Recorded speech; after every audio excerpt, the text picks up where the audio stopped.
Hi everybody! This week for Language Arts we're working on how to give feedback without making someone cry, but still being useful.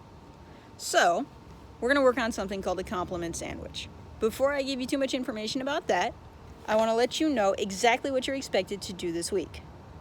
For starters, you have to watch this video because it's instructional and it's going to tell you how to give feedback in a way that's useful but won't upset people. Second, you're going to use the information in this video to give feedback on 4 different things. 2 of those are pictures, 1 is a cartoon, and 1 is some writing.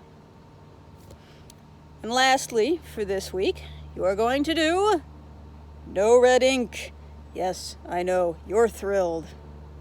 Seriously though, it's useful and it's helping a lot of you with your grammar, and I can see it in your writing.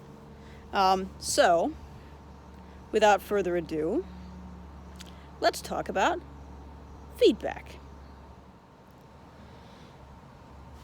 So let's talk about how to give feedback with the compliment sandwich method. Remembering again that it's about what you say and also about how you say it. So in the compliment sandwich method, you start first by telling the person something they did well in whatever it is that you're evaluating. Then you tell them 1 or 2 things that they can work on. Notice, I did not say things they did badly. I was careful about the words I used. I said things they can work on. And third, you tell them something else that they did well. Try and make these 2 good things different from each other if possible. The reason that you sandwich the things to work on between 2 things that are done well is so that the person you're giving feedback to both starts and ends the conversation with some positivity and the knowledge that they had some success with whatever this is that they're working on. It's important to do that for 2 reasons. 1, so that they're not totally disheartened. And 2, so that they know what they did well, so they can continue doing it well. I also want to make a note about how to give the feedback for the middle part. When you give feedback for the middle part, the things that they can improve on, which should only be 1 or 2 things, first of all, limit it to just those 1 or 2 things, because otherwise if you give them a laundry list, it becomes unmanageable. And they'll get disheartened again because it's this mountain of things that they have to go fix. Pick the 1 or 2 most important things that need improvement and stick with those.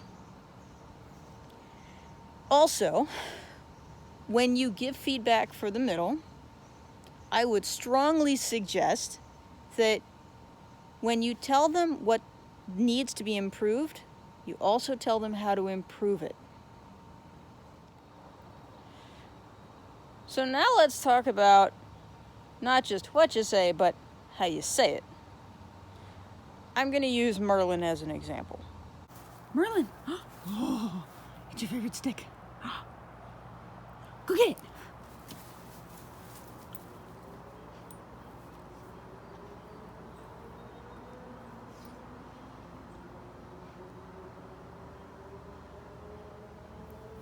Merlin! Bring the stick back.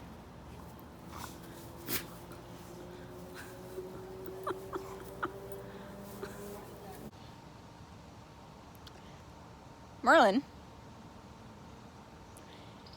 you know, buddy, we're playing fetch, and you went and you got this stick, but you didn't bring it back.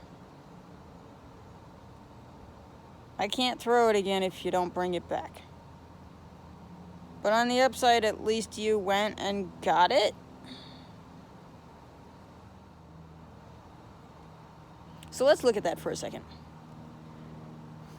I technically said a good thing, and then a bad thing, and then a good thing. He went and got the stick. He didn't bring it back, but at least he got it. But I want you to pay attention to the tone of voice I used. Was it kind? Was it helpful? Was it optimistic?